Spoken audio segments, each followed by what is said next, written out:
vamos a recordar lo que es el método de aproximaciones sucesivas. Para encontrar un determinado valor en un rango conocido y llegar de la manera más rápida al mismo, comparamos primero la mitad del rango y como vemos que es superior el número, pues ya desechamos toda la mitad del rango inferior y pasamos a compararlo con la mitad de la mitad superior. Como vemos que esta mitad es más grande que el número, entonces desechamos la parte superior y así sucesivamente. Nos vamos a la siguiente mitad, todavía es más grande y la última mitad o la cuarta interacción nos indicaría si está por arriba de ese valor o por debajo de ese valor. Si hacemos una comparativo de un voltaje de entrada a plena escala de 1 volt para un convertidor de 4 bits, es decir, una resolución de 16, y la sensitividad por supuesto nos va a dar de 1 bit menos significativo por cada 62.5 milivolts a la entrada, y el voltaje de entrada a comparar serían 0.62 volts, podríamos utilizar un diagrama de árbol como el siguiente para analizar los bits. ¿Qué significa la mitad del rango de manera digital? Significa un 1 en el bit más significativo y todos los demás 0.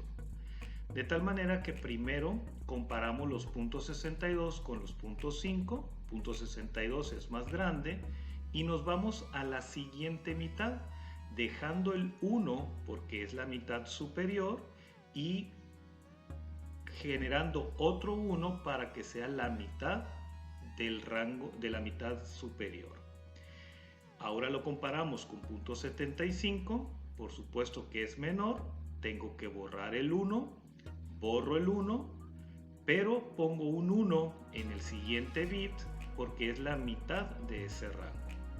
Lo comparo con .62, sigue siendo más grande este, así que tengo que borrar de nuevo el 1 y poner el último 1, y aquí comparándolo con .5625 decido si dejo el 1 o lo borro.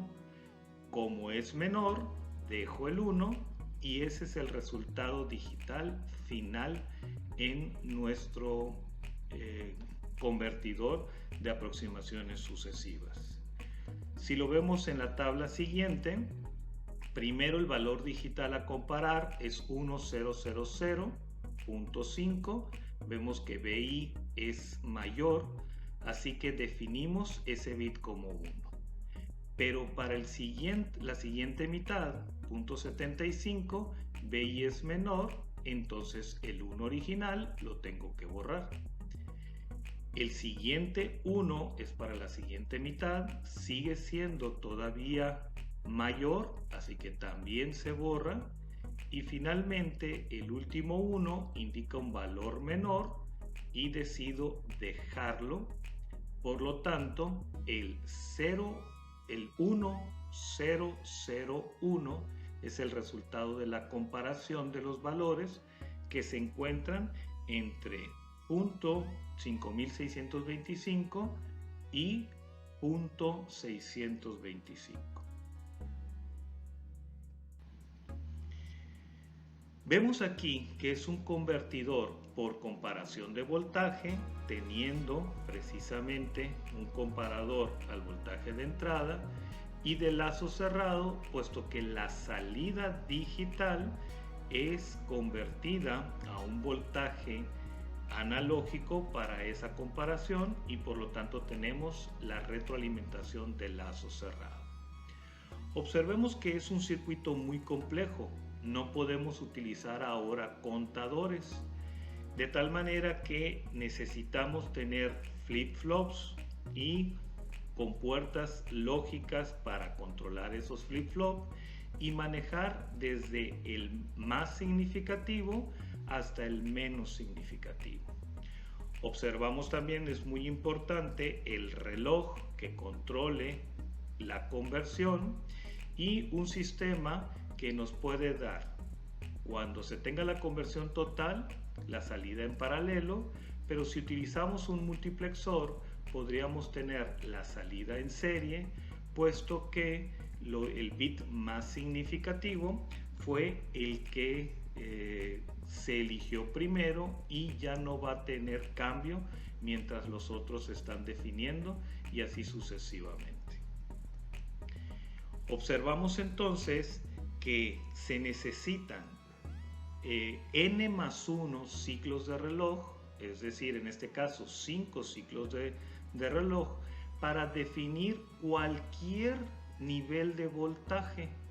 Por lo tanto, el tiempo de conversión siempre es el mismo. Si el tiempo de conversión siempre es el mismo, esto nos ayuda mucho a utilizarlo en proyectos donde se requiere tiempo real. Vean que siempre la comparación es con la mitad del rango y posteriormente vamos haciendo las mitades de las mitades, pero se llega siempre al dato en el mismo número de iteraciones. Repito, n más 1, es decir, solamente un pulso de reloj más que el número de bits del convertidor. En este caso, como es de 4 bits, pues se requieren de 5 pulsos de reloj. La primera parte para entenderlo es el registro de corrimiento. Observemos que están hechos con flip-flop tipo D. Quiere decir que el dato se va a pasar a la salida Q y como están en cascada, uno va siguiendo al otro. No puede haber más de un 1 a la vez.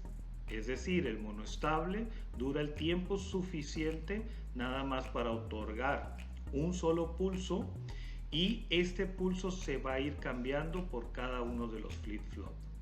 Se habilita desde el bit más significativo hacia el bit menos significativo gracias a las compuertas AND, y si a la salida está conectado a la entrada, es decir, lo que conocemos como inicio y como fin de la conversión, en inglés start o end of conversion, nosotros al conectarlos les decimos que está en carrera libre. Así que si iniciamos la conversión, tendremos el pulso. En el siguiente ciclo de reloj, el pulso desaparece de aquí, pero habilita al bit más significativo. En el siguiente pulso de reloj habilita al siguiente bit, en el siguiente pulso de reloj el siguiente, y así sucesivamente hasta llegar al menos significativo. Si la final de conversión está conectada con el inicio de nuevo, pues tendremos otra vez el ciclo completo y empieza una nueva conversión. Utilizando el mismo ejemplo en donde el voltaje de entrada es de 0.62 volts, en el primer ciclo de reloj el pulso va a poner el flip-flop más significativo en set y todos los demás en clear. ¿Para qué es esto? Pues para poner la mitad del rango. Vemos entonces que llega el pulso de reloj y se pone en 1, 0, 0, 0 cada uno de los flip-flop. El convertidor hace que precisamente el voltaje del DAC a convertir sea ahora de 0.5. Como 0.5 es menor que 0.62, entonces el voltaje de comparación me da un 0. Eso le indica a esta AND que es un 0 a la entrada y no debemos de borrar el bit, sino que el bit se queda. Así que el bit se va a quedar, pero este pulso va a poner en set el siguiente 1 precisamente para encontrar la mitad de la mitad. En el siguiente pulso de reloj tenemos un 1, el 1 de la mitad, y los demás permanecen en 0. Ahora el DAC tiene 0.75, lo cual ya es mayor a 0.62. Así que esta AND habilita a la otra que tenemos aquí porque sobrepasó el voltaje que estamos convirtiendo, y eso nos indica que tiene que resetear este flip-flop, por lo tanto este 1 convertirse en 0. Pero a la vez este pulso va a poner en set al siguiente bit. Corre y tenemos 1, el borrado, y la nueva mitad. Ahora el valor del DAC es de 0.625, todavía superior a 0.62. Así que sigue habilitada esta compuerta debido a la comparación, y este 1 se debe de borrar de nueva cuenta. En el último punto 5625 es menor a 0.62, así que el último 1 que se colocó deberá de mantenerse y no borrarse. Por eso es de que el AND no está habilitado gracias a la comparación. Empieza una nueva conversión, pero el dato validado es 1001, al igual y como lo veíamos en las tablas que anteriormente observamos. Si vemos entonces, el primer bit que se definió es el más significativo, luego el que le sigue y el último el menos significativo.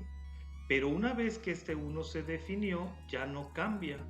Una vez que este 0 se definió, ya no cambia, y así sucesivamente. Aquí lo vemos. El 1 se define aquí y ya no cambia. El 0 se define aquí y ya no cambia. Este 0 se define aquí y ya no cambia. Y este 1 no cambia en la validez. Por lo tanto, si cada pulso de reloj le indico yo al multiplexor que ya puedo sacar el bit más significativo, pues ese sería una salida serial por cada pulso de reloj.